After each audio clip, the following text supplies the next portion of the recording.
Hi guys, welcome to this week's Urban Uncut, and before we start, don't forget to hit the share, like and subscribe button. We have got so much coming. The Range Rover is nearly there, so let's get started.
So as you guys know from previous episodes, we have been trying to nail the plastic injection process over at our manufacturing plant. I'm told that we have nailed it. So we're going over now to see Reece. I'm being chauffeured over in the long wheelbase VW Tiguan by Chris and Cammy in the front. And hopefully we're going over for a bit of good news.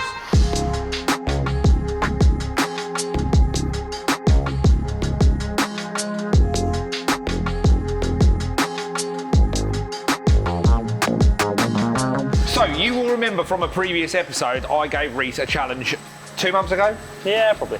2 months ago, we had our old arches that were basically too tough. Like there's no flex in these, they're brittle. The quality wasn't where we needed it to be. No. So we took our molds and I set Reece a challenge to sort it. And apparently he sorted it. And the thing that he said about sorting it was, we've got a new oven. It's not what I said. It kind of, I said I've got a new heater and it needed a cover. So that's what I've made. Does it matter if it works? I don't know, does it matter? It doesn't matter, you're right, it doesn't matter. I want to know what's underneath the cardboard. Right, I'll show you, come on.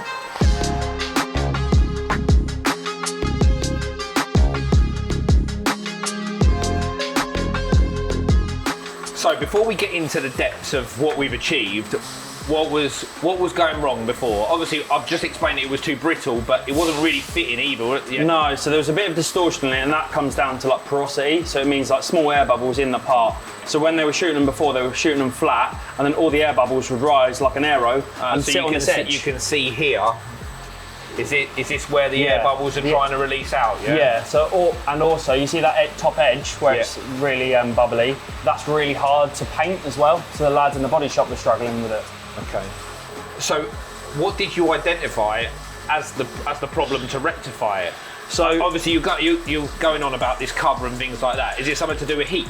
It is to do with heat. So heated tool is always best because it means the part sets quicker. Yeah. But also it means you don't have to do a post-cure cycle either. So what they would have to do with this is go in an oven up, down to cure the part completely. Yeah. But we don't want to have to do that because it's expensive to run an oven. Because this tool before didn't have all of... No, so this has all been drilled by hand, but in the future we'll do all of this beforehand. But when we machine it, yeah? Yeah. So the heating's a massive thing, but also the table that it's on is quite an important thing as well. So I'll show you that when we go to shoot. So what does the table do then? It's got like a grid on there. Is that to basically bolt every version on? Yeah, bolt every version on, but also so it's got good clamping load on it. So these are going to have 8 M12 bolts in. There should be about 30 tons worth of clamping load over the tool. So each one of these slots, a bolt goes down in. All the way down to there? Yeah, and then it basically will clamp the tool really tight. It's quite clever. And then also, once we've got it clamped up, you'll see here, we can pull the pin out and it'll roll over to the right angle for the arch to be shot at. So what was underneath the cardboard box was actually a little bit technical. I dumbed it down to start off with. Well, we'll see how we get on though. Maybe we could get a nicer, neater branded cardboard box to finish it off. Okay, I'll make you a nice branded box, mate. Can we shoot an arch? Yeah, of course we can. We just got to release it up first. Let's do it.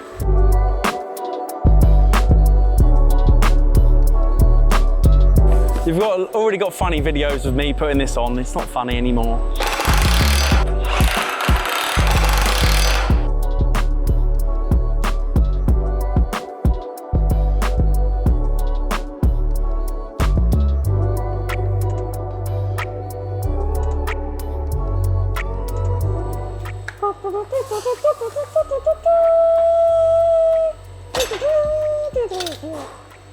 I only do that when we know it's shot well.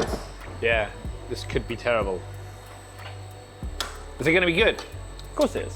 Of course it is. Manifesting. Manifest the goodness, and it's always good. As long as I haven't got it out too soon, because we're impatient people. We are slightly impatient. Am I allowed to help with this? Yeah, of course. Just take the bolts out quick. My glamorous assistant. Yeah, I thought it might. Right, go on, go. Yeah. Wow. It's very clever. So that should now, because of all that pressure, all this bit on the outside here should just come up nice and easy.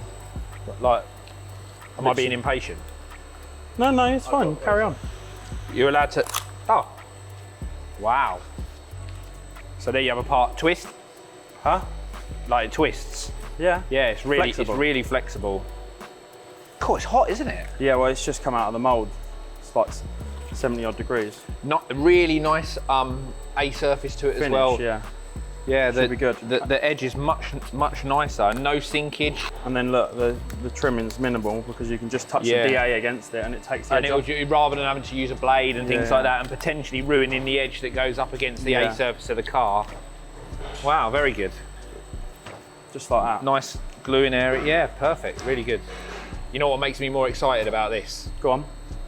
Range Rover Vogue. Ah. Which is not the Range Rover Vogue anymore, but we still call it the Vogue because it is Everybody the Vogue. calls it the Everyone Vogue. calls it the Vogue. We can make the Range Rover arches out of this. Yeah, now definitely. we've nailed it. And on that note, let's go back to HQ because I've got some R&D to show you.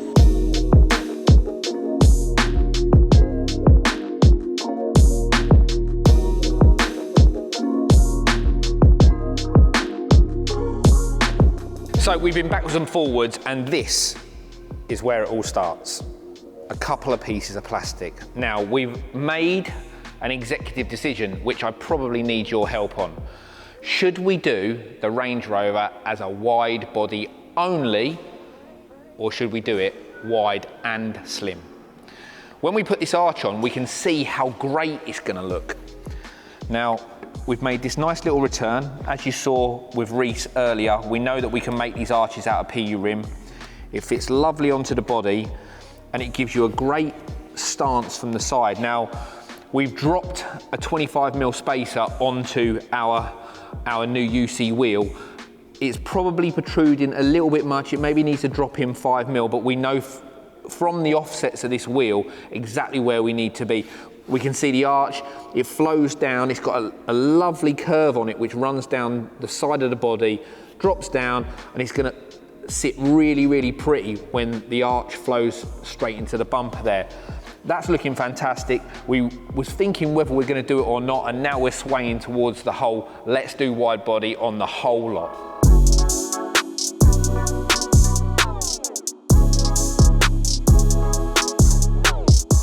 So then we've got the sills. So first things first, we basically make this profile. This is where it fits to the body. We've got, obviously this is the first 3D print for reference. We'll see this profile. One thing we had to consider on this is a lot of people are going for deployable side steps. So when we put this onto the bottom of the car, just here you can see, we haven't incorporated the door shut here. We're gonna have to work out the way the door opens, and as it swings out, this will have to cut back. But you can see here, this is going to be the profile of where the front splitter runs in, all the way along the sill. 3-piece kit on the side, which flows through into the diffuser, which is going to look fantastic. Once we've got the outer profile done, then we'll work out where we kind of put the entertainment into the part. where we cut out and make it a little bit more interesting than just a sort of slab of carbon on the bottom. But this will be finished in carbon, like the front bumper. Arches will be out of PU rim, as you saw earlier. We'll make those with Reece over at manufacturing.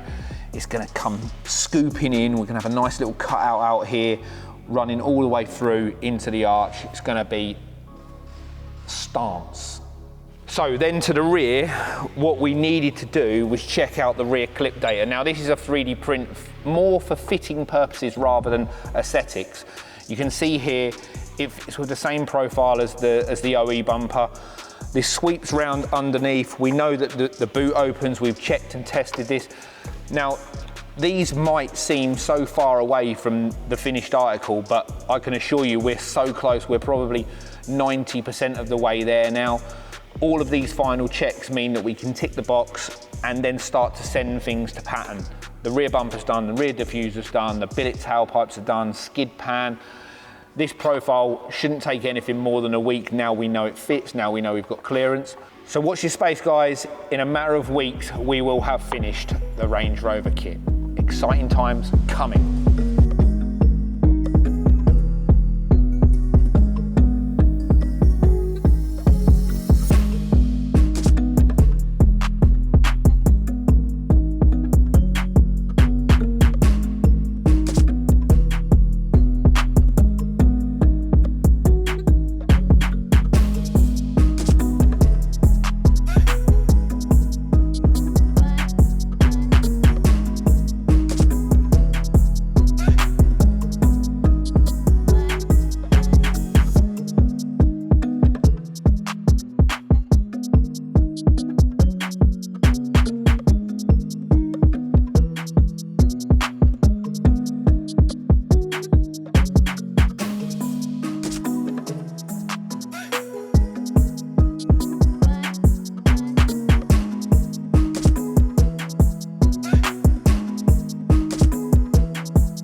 We sold a car at a show. We never, ever sell a car at a show.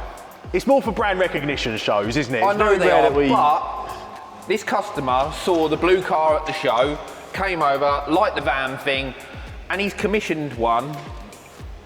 Tell me a bit about it, Lenny. So, this particular customer has bought a couple of cars off me before, but like you say, he saw the blue one at the show and loved the fact that you can have a very, very, very, very cool van, keep it as a van, and make it look cool on the outside. So this is a 50-50 car, because from here forward, it's a very, very high spec Defender. A very high spec luxury car. Yeah. But from here backwards, it's a van.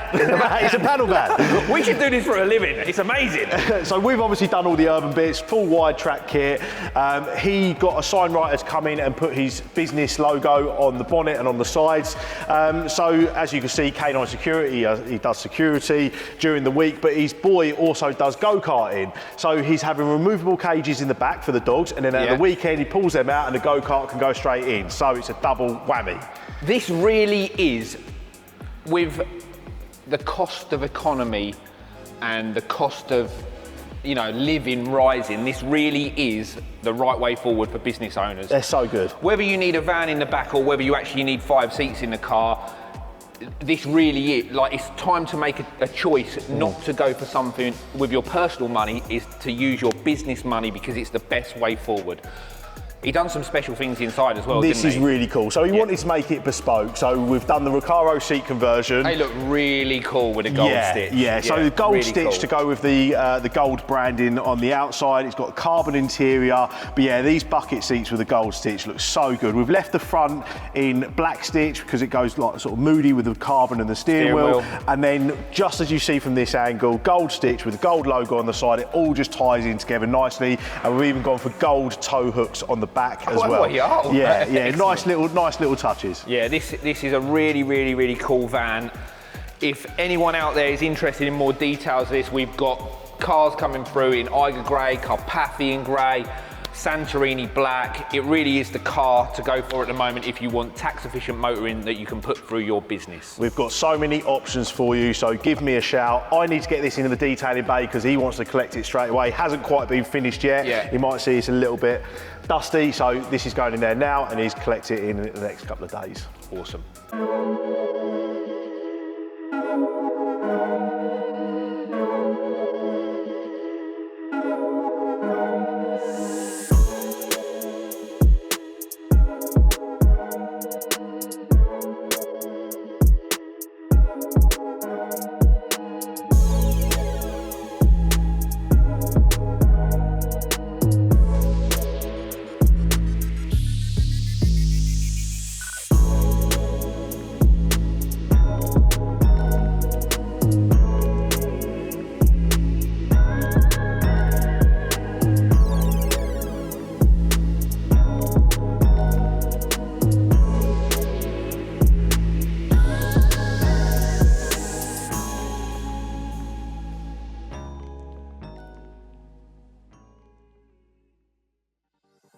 So guys, that's it for this week. We've had a fantastic week. We're making real headway with the Range Rover, as you've seen.